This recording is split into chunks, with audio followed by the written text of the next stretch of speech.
देखिए, अभी हम उत्तर प्रदेश में देखिए 2016 से लगातार हम काम कर रहे हैं और आप जान रहे हैं कि 2027 में चुनाव है। तो हम सबको इतना पता है कि लोहा गर्म होने पे उस पर हथौड़ा मारने से कुछ ना कुछ बनेगा। और आप सब जानते हैं कि पिछले 11-12 सालों से लगातार समाज के लोगों ने हमेशा आंदोलन किया कि समाज को रिजर्वेशन मिले, आरक्षण मिले, और इसके लिए लड़ाई लड़ते रहा।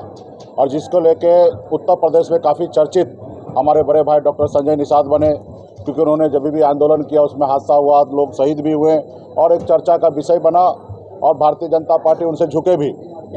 और 2022 में आरक्षण के अलावा उन्होंने टिकट से समझौता उन्होंने कर लिया। खैर, टिकट ले लिए, सरकार में आज मंत्री हैं, 7 साल से बीजेपी के साथ है, डबल इंजन की सरकार में है और मलाई खा रहे हैं। और कहीं ना कहीं वो भूल गए कि हमारी लड़ाई क्या था, निषाद समाज को आरक्षण दिलाना, उनको सम्मान दिलाना। आज वो नहीं दिला पा रहे हैं। आज वो उल्टा एक राज्य के मंत्री रहते हुए भी वो रो रहे हैं मीडिया के सामने में आके कि हमारे बहू बेटी के साथ बलात्कार हो रहा है, मेरी वोट को चोरी किया जा रहा है, हमारे लोगों पे झूठे मुकदमा कर रहे हैं। आप बताइए, एक राज्य का मंत्री होकर इतना मजबूर कैसे? अगर वहाँ पे मजबूर है, परेशान है, आपको पता है, तो ऐसे कुर्सी को लात मारिए, आप समाज के साथ खड़ा होइए। लेकिन आपको मलाई खाना है, आपके पावर में रहना है, समाज के लिए आपको कुछ करना नहीं है। तो इसके लिए आज हम उत्तर प्रदेश में आए हैं आंदोलन करने के लिए। पिछली बार भी हम मंत्री रहते हुए बिहार में और उत्तर प्रदेश में 55 जगह चुनाव हमने लड़ा, और एनडीए में उस समय में रहकर भी हमने कहा था आरक्षण नहीं तो गठबंधन नहीं, गठबंधन नहीं तो भाजपा का वोट नहीं। और उस नारा के तहत हम बागी होकर उत्तर प्रदेश में लड़े। उसके बाद क्या हुआ, भाजपा ने हमारे विधायक को खरीद लिया, हमको सरकार से बाहर कर दिया जहां हम मंत्री बने थे। तो हमें कोई फर्क नहीं पड़ता, हम अपने बच्चे के भविष्य के लिए, अपने समाज के अधिकार के लिए लड़ाई लड़ने के लिए थे। भाजपा को जो करना था उन्होंने किया। इस बार हम लोग उत्तर प्रदेश में अभी पूरे प्रदेश में 2 महीना तक घूमेंगे। उसके बाद 25 जुलाई से 101 दिन का यात्रा पे निकलेंगे, हर जिला में जाएंगे और संकल्प यात्रा लेके जाएंगे, और हर जिला में हम संकल्प करवाएंगे।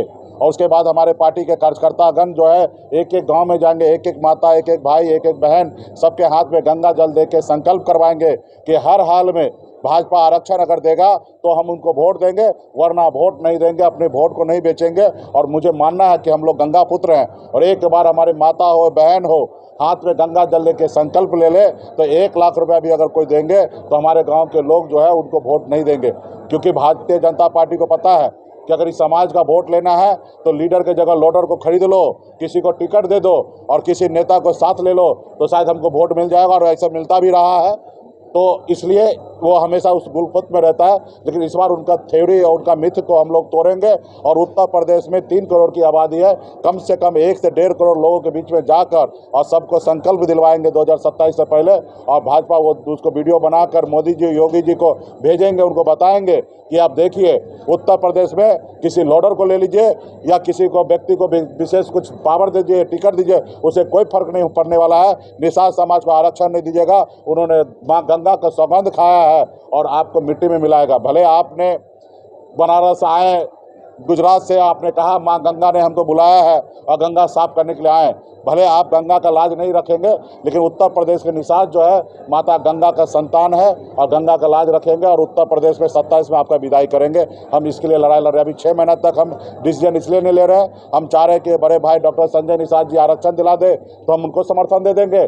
यदि नहीं दिलाते हैं तो हमारे साथ आए, लड़े, उत्तर प्रदेश का लीडर वो बने, उनसे हम अखिलेश जी से, राहुल जी से बात करके गठबंधन कराएंगे। आप उत्तर प्रदेश का नेता बनिए, हम बिहार में काफ़ी है, हम बिहार में राजनीति करेंगे, आप यहाँ कीजिए। हम दोनों भाई मिलकर दिल्ली सरकार को कब्जा करेंगे और आने वाला समय में 29 में राहुल गांधी जी को देश का प्रधानमंत्री बनाकर और निश्चित तौर पर आरक्षण लेंगे। ऑलरेडी राहुल गांधी जी का घोषणा है कि देश में जाति आधारित गणना करना है और देश में जिनकी जितनी संख्या है उतने उनके हिस्सेदारी देंगे। ये 50% का आरक्षण का दीवार है, उसको तोड़ेंगे और जो समाज जितना संख्या में उनको उतना आरक्षण दे देंगे। हमारे लिए इससे बड़ा जीत और क्या हो सकता है। हम आने वाला समय में मोदी जी को हटाकर और राहुल गांधी जी को लाएंगे और देश में आरक्षण लेंगे। अगर मोदी जी को अगर डर लगता है तो 27 से पहले आरक्षण दे दे, हम लोग उनको वोट देंगे, नहीं तो नहीं देंगे। 27 घोषणा पत्र में अगर आरक्षण की बात बीजेपी करती है, क्या बीजेपी के साथ जाएंगे? नहीं, घोषणा पत्र तो उन्होंने आज से नहीं, जब भारतीय जनता पार्टी वजूद में था तब से वो घोषणा पत्र में उनके लिखा हुआ है कि मछुआरा के लिए हम आरक्षण देंगे। योगी जी कई मंच से उन्होंने बोला है, अभी भाषण नहीं चलेगा, वादा नहीं चलेगा, रिजल्ट चाहिए। अभी राहुल जी का सरकार बनने के बाद अब आरक्षण दीजिएगा। अभी तो आपका सरकार है, उत्तर प्रदेश में भी है, दिल्ली में भी है, आपको किसी से पूछना है हाँ, कुछ काम के लिए डॉलर ट्रम्प से जरूर आप पूछते हैं, लेकिन आरक्षण के लिए आपको थोड़े उनसे पूछने की आवश्यकता है। आप तो कभी भी कैबिनेट बैठा के नोटिफिकेशन करके निषाद को आरक्षण दे देंगे। इस बार हम लोग वादा पे नहीं चलेंगे, हमें रिजल्ट चाहिए। जब ईंधन का दाम बढ़ गया है, सीएनजी से लेकर डीजल पेट्रोल, कैसे देखते हैं? ये तो होना ही था, हम लोग को पता था। जब 28 फरवरी से ईरान में युद्ध जब जारी हुआ, ईरान इराक का, तभी से पता था कि ये संकट आने वाला था। लेकिन मोदी जी को तो देश में चुनाव लड़ना था, चुनाव में बिजी रहे। आज 2 महीना 50 दिन के बाद आज उनको नींद खुला है कि ईंधन बचाना है। लोगों से अपील कर रहे हैं, 2 गाड़ी पे घूम रहे हैं और वीडियो बना कर दिखा रहे हैं। उनके नेता मोटरसाइकिल पे घूम रहे हैं, वीडियो बना कर दिखा रहे हैं। लेकिन इससे पहले हजारों का हजार काफिला लेके बंगाल में या आसाम में तरह तरह के लेके घूमे। उस समय में आपको याद नहीं आ रहा था कि खाड़ी देश से तेल आना है, अगर तेल को कंट्रोल नहीं करेंगे महंगाई बढ़ेगा, हमारे पास रिजर्व जो है वो खत्म होगा। लेकिन उस समय में तो आपको चुनाव लड़ना था। आज संकट आ गया तो आज आप देश के ऊपर डाल दिए कि सोना मत कर दो, आप सरसों तेल का कम उपयोग करो, आप डॉलर को बचाओ, यहाँ पे तेल को बचाओ। भाई ये आपको फरवरी में ही करना था, मार्च में कर लेते, अप्रैल में कर लेते। आज मई में आप 15 तारीख को आए, 14 तारीख को, आज आपको याद आ रहा है 15 तारीख को कि ये करना चाहिए। सरकार के पास अपना कोई विजन नहीं है, इनके पास कोई पॉलिसी नहीं है। राहुल गांधी जी 2 महीना पहले इनको सतर्क कर दिया था कि आप ऐसा कुछ कीजिए, लेकिन इनको तो किसी का सुनना नहीं है। इनको याद आना है 8 बजे टीवी पे आके नोट बंद कर देना बगैर पॉलिसी का। क्या हुआ, 2000 का नोट बंद किए थे, 1000 का 2000 का चालू किए, फिर 2000 बंद क्यों किए? क्योंकि आपकी पॉलिसी जो है फ्लॉप हो गया। तो ये काम पहले पेपर वर्क करना चाहिए। IAS IPS काहे के लिए हमारे देश में, पहले रिसर्च करें, टीम बनाए, उसके बाद काम करना चाहिए। लेकिन मोदी जी को वाहवाही करना है तो वाहवाही कर रहे हैं और देश हमारा बर्बाद हो रहा है। 95 का $5 हो गया। आज ऐसा हो रहा है कि कल चुनाव में कह रहे थे कि ये इंडिया ब्लॉक को सरकार बना दोगे, ये आने वाला समय में तुम्हारे बहू बेटी का मंगलसूत्र लेकर छीन लेगा। लेकिन आज देखिए यही सरकार मंगलसूत्र पहनने का अवसर नहीं दे रहा है। हर माँ बाप से कह रहा है, अपील कर रहा है कि अपने बेटी का शादी तो करो, लेकिन बगैर मंगलसूत्र का शादी करो। आप बताइए, इस तरीके से जो देश के प्रधानमंत्री कर रहे हैं, इनके पास कोई विजन नहीं है, इनको बदलना जरूरी है। जब से आप अगर बात करें राजनीति में आए हैं, तब से आप संजय निषाद को हमेशा मनाने की कोशिश करते हैं। क्या लगता है कि अब की बार समझने का मौका और आप दे रहे हैं, और अब की बार 2027 के पहले देखिए, संजय निषाद आपकी बात मानेंगे? हमारे समाज का बेटा है, हमारा बड़ा भाई है। हम उम्मीद कर सकते हैं कि जो समाज की लड़ाई का सपना उन्होंने जो दिखाया, ये लड़ाई मेरा नहीं, उनका भी लड़ाई है। उन्होंने भी सपना दिखाया था, वही सपना को साकार करने के लिए हम बड़े भाई को कहते हैं कि आइए, कुर्सी को लात मारिए। 4 साल तो मलाई खा ही लिए हैं, 6 महीना और खा लीजिए, 3 महीना के लिए तो छोड़ दीजिए। आरक्षण देता तो ठीक है, नहीं तो आप हमारे साथ आइए। आपको हम अखिलेश जी से, राहुल जी से बात करके इंडिया ब्लॉक में साथ लेते हैं। यहाँ पे आकर राजनीति कीजिए, ऐसी सरकार को उखाड़ फेरिए जो सरकार में आपका चलता ना हो, जिस सरकार में आप रो रहे हैं, आपके बहू बेटी के साथ बलात्कार हो रहा है, आपके लोगों का हत्या हो रहा है, मुकदमा हो रहा है, आप कुछ नहीं कर पा रहे, ऐसे कुर्सी को लात मारिए, हमारे साथ आइए। हम उम्मीद कर सकते हैं, और मुझे थोड़ा विश्वास है कि हमारा खून है, कभी आज ना कल वो शायद बात मान लेंगे, आएंगे। अगर नहीं आएंगे तो उत्तर प्रदेश का एक भी निषाद उनके साथ नहीं रहेगा साथियों, उनको छोड़ देगा, वो अकेला पड़ जाएंगे। पेट्रोलियम के दाम बढ़ने से पहले दूध कंपनियों ने 2-2 रुपये बढ़ा दिए।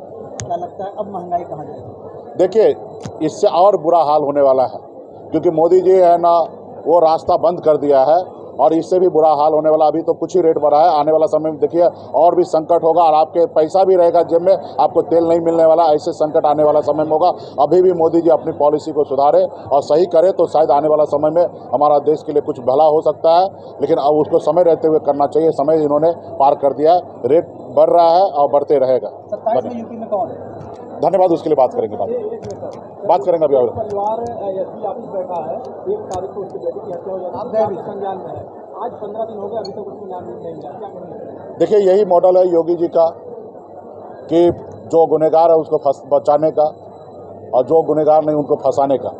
ये जाति विशेष सरकार है, धर्म विशेष सरकार है, ये राज्य के नागरिक के लिए सरकार नहीं है। आप बताइए कि एक व्यक्ति का जान चला गया, उनके परिवार कह रहे हैं कि 6 आदमी का नाम दर्ज करने के लिए, आपको दर्ज तकलीफ कहाँ हो रहा है? आप क्यों बचा रहे? आप नाम दर्ज कीजिए और आप जांच कीजिए। जांच में आप देखिए वो निर्दोष है, उसको आप नाम काट सकते हैं, ये आपके अधिकार क्षेत्र में है। सुपरविजन के बाद आप नाम छाट दे सकते हैं। लेकिन आज ही आप बात नहीं मान रहे परिवार का, तो ये तो सरासर लोकतंत्र में अन्याय है। आप इसका मतलब है कि एसपी साहब किसी को बचाने का प्रयास कर रहे हैं, कुछ लोग बचाने का प्रयास कर रहे हैं। हमें भी पता है, कुछ बड़े लोग हमको भी फ़ोन किए कि आप जो जहाँ गए वहाँ हम भी गए, हम मदद कर रहे हैं। लेकिन हमको पता है कि उनके लोग हैं, वो उनको बचाना चाहते हैं, लेकिन ये रुकेगा नहीं। आने वाला समय में एसपी साहब को सब नाम दर्ज करना पड़ेगा, सबको गिरफ्तारी करना पड़ेगा। उसके बाद हम ये नहीं कहेंगे कि निर्दोष को फंसा दीजिए, उसको फांसी पे चढ़ा दीजिए, हम नहीं चाहेंगे।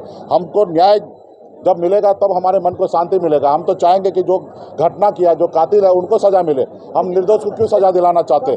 तो ये ऐसी हत्या होती रहेगी जब तक उत्तर प्रदेश के समाज जगह सोए रहेंगे तब तक ये होते रहेगा। जिस रोज समाज जग जाएंगे, लीडर जो है लॉर्डर का काम ना करे, लीडर वाला काम करे, अपने कुर्सी से प्यार ना करे, जिस रोज वो लीडर कुर्सी से प्यार करने लगेंगे तब तक इस तरीके से घटना होते रहेगा। जब लीडर जो है वो समाज के बारे में सोचेंगे, उस रोज से ये घटना रुकेगा। सर, आपने कहा था कि 15 तारीख को अगर न्याय नहीं मिले तो मैं रोड पे उतर जाऊंगा। हम आज रात को अब इसके लिए समीक्षा करेंगे और आने वाला समय में प्लान कर रहे हैं। हमने बात किया है तो एसपी साहब से, उन्होंने कहा कि हम काम कर रहे हैं और हम आज समीक्षा करेंगे। अगर यदि नहीं करते हैं तो आप मान के चलिए कि आपके जिला में, जनपद में धरना होगा, प्रदर्शन बड़ा होगा, चक्का जाम होगा, ये सब हम लोग करेंगे। एक सवाल और है। हो गया अभी? एक सवाल और है। अरे हो गया भाई।